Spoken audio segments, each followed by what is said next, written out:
Pathways Through to Space, Merrell Wolff, Preface.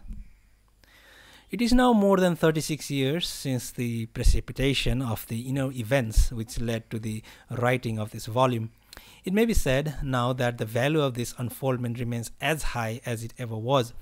It is true that I would place this treasure far above anything which may be obtained in the ordinary world field, in whatever domain, such as achievement in government, in business, in science, philosophy, mathematics, or the arts.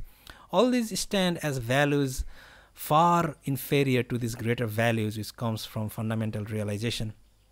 It remains true to my present state of consciousness that I would say that no accomplishment in the world field can be effective in solving the wrongness which is so evident in that field, without the insight and resources which are derived from fundamental realization. Therefore, it follows that all the efforts of man to solve his own problems make life richer and free it from the manifest evils which we see all about, is ineffective in the sense of achieving an effective resolution.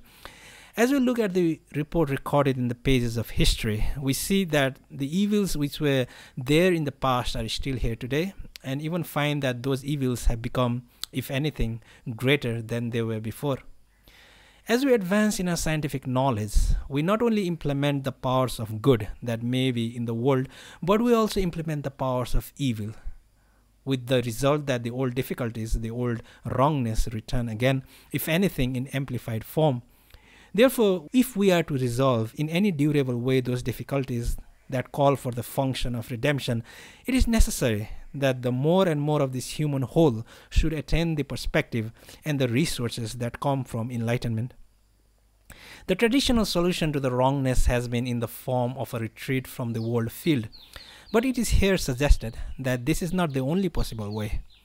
There may be such a thing as transforming the very field of outer action to such an extent that that field itself becomes redeemed and transformed, with the result that noble purpose is not distorted into ignoble effects.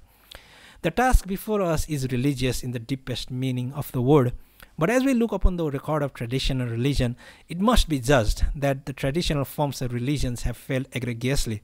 This applies to all forms of religion that we know, less to some than to others, but so far the record of traditionalistic religion is one of essential failure.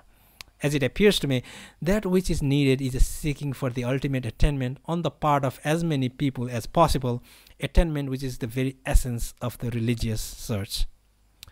Furthermore, the seeking of this attainment is not simply for the sake of one's own individual redemption, but for the sake of the redemption of humanity as a whole, and in addition of all creatures whatsoever, however humble they may be.